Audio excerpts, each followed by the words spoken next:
I'm almost 50 years old and I feel like I'm starting all over again. I got laid off at the end of last year. Hey friends, welcome back to my YouTube channel. Please take a moment to like this video and subscribe to my YouTube channel. So in today's video, we'll be talking about other workers are being laid off from their jobs. So I put the videos together so that you watch. I'll be back share my true sense. I'm almost 50 years old and I feel like I'm starting all over again. I got laid off at the end of last year in 2024. We're now in May of 2025 and I still don't have a job. I'm applying. I've applied to almost 200 different positions. I've had interviews. I've had callbacks. Nobody has pulled the trigger. I did work in education.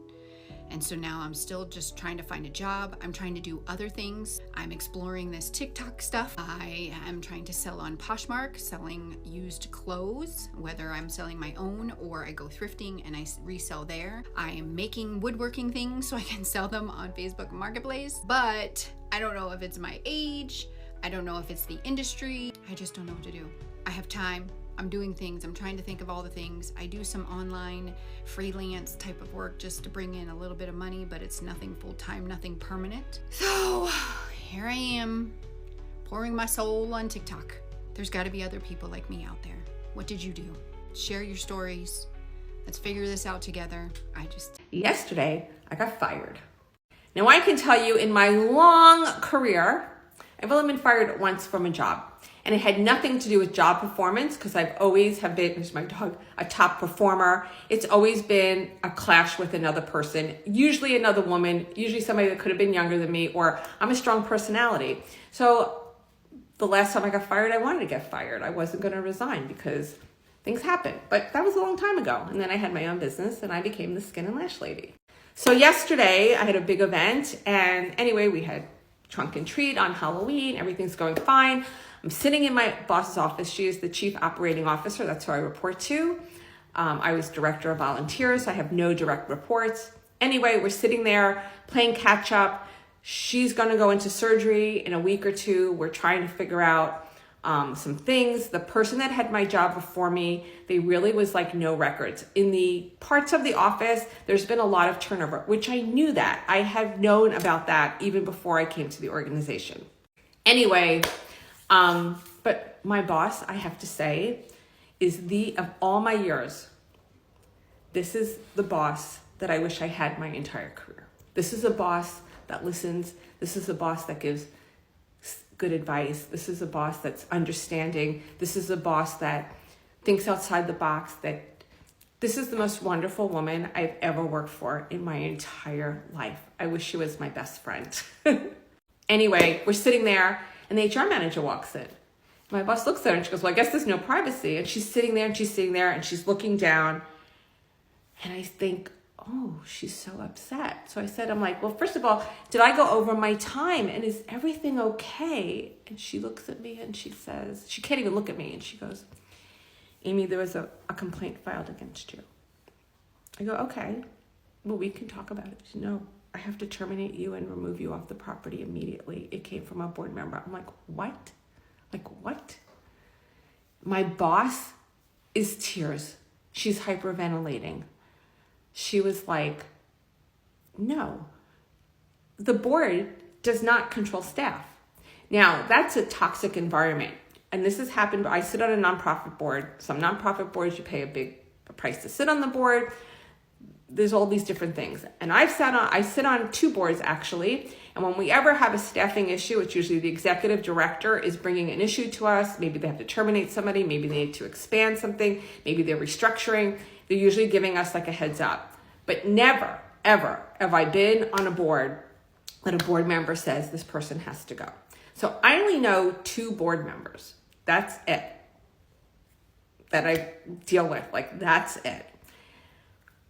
So they wouldn't tell me what the complaint was or who it was.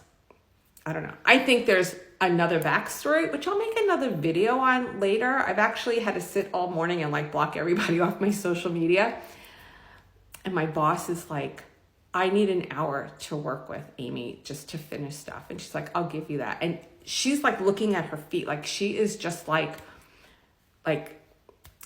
this is not normal protocol. And I'm fine. And I said to my boss, listen, I said, things happen. I can't even think in my head if I said anything. I can't even think of who it would be. And my boss is upset because she was like, it didn't even come to me first. And it was fine. And she said, what am I going to tell the kids? And this is one little girl. She's a sibling set of 4. And I take care of whatever they need. And I really love these kids. And I'm just like, I don't know. And she says, I know you love them and I love those kids. And my boss goes, and I love you. And I said to her, like we were crying. And I said to her, things happen in life. And I'm so sorry if I did something to cause this because I don't know. I just don't know. I cannot put my hands around it. And I said, and that bothers me because if it was something that I said that offended somebody, let me put it this way.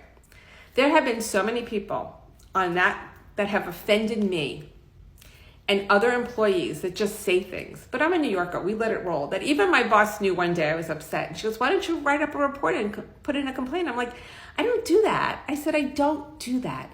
There are just some people that feel it's okay, or their tone. Like I have a New York tone, and my New York tone sometimes is off-putting on people.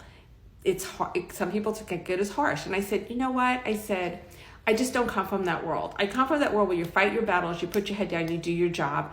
And I'm not here to change the world, and that's it. If somebody says something to me that's just off color, whatever, I just ignore it. Or I'm just saying like, hey, don't talk like that. And that's it. I don't run to HR. I am not of that generation. So that's it. So now you'll get more of me. And that's it. So everything happens for a reason. And don't forget to wash your face. Are there any other Gen Xers out there that are jobless and finding it impossible to find a job? Or is it just us? My husband and I have been out of work and we've been doing side hustles, but it's barely keeping us afloat. And come this next month, all savings is depleted. It won't keep us afloat. And we just can't find a job. Nobody's calling. We're sending out resumes. Nobody's calling. He's got 2 interviews. Both ended up filling from within, so they say. And it's just freaking scary. Nothing prepared us for this. To be in our 50s and wondering how the heck we're going to survive. And we have small children. We have a 10 and 11-year-old. So it's not just like us. It's very stressful. Very stressful. And we closed our company because of the stress. Because I was having heart issues and the doctor said no more stress. So this is way more stress.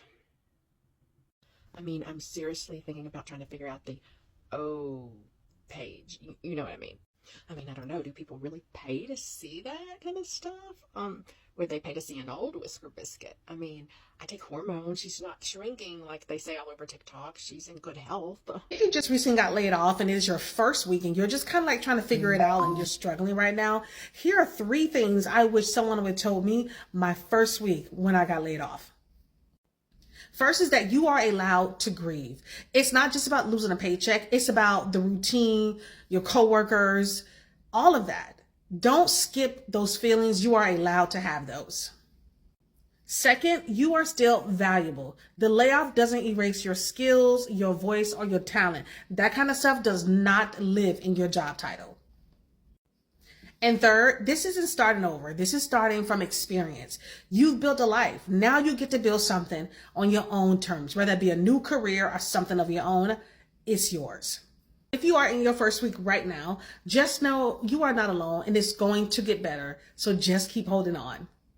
I wish I found this sooner. I was laid off from my corporate job of 32 years, okay, last May. I was hurt, I was disgusted, I was even mad, and I didn't know what to do next. All I knew was working for somebody else for 32 years, okay, but I found digital marketing. This program taught me step by step how to promote 4 done-for-you products, how to work a 2-hour workday, how to fit it into the pockets of my day. So now I'm able to go out during the day and have lunch with friends, go shopping, go to the beach, and I don't have to ask anybody else for time off. It gave me the time freedom, and I'm disgusted that I worked somewhere for 32 years and wasted so much time. I could have been doing this for so much longer. If you are interested in getting out of that 9 to 5, getting your life back, comment info. I'll send you the free digital marketing guide.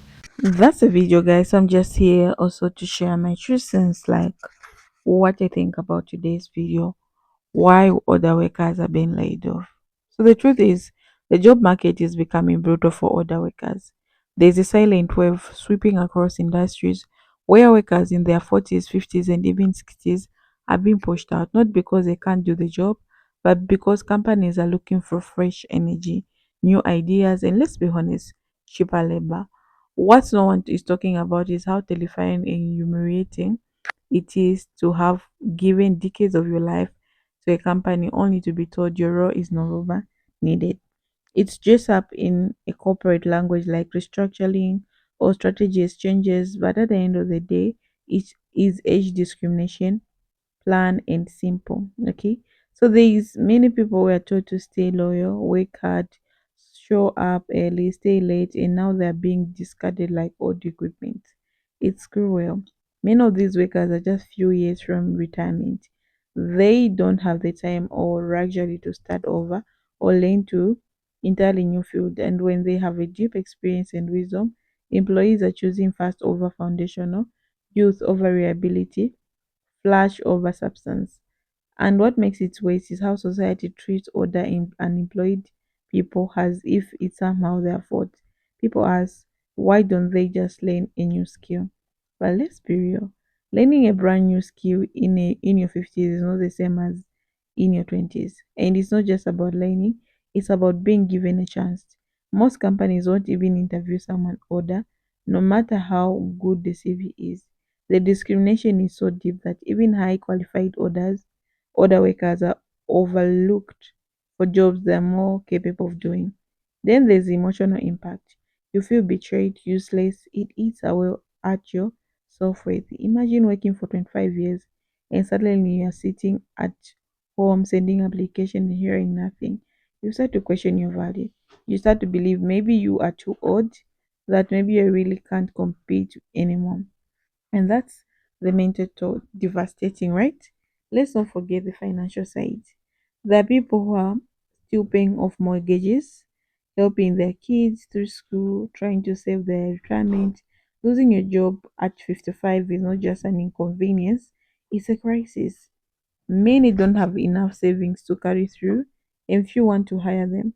So they're stuck, often have to dip into their retirement funds, early lack update, or take on jobs that are way below their skills to survive. Then not that's not dignity, guys. And even older workers do find jobs.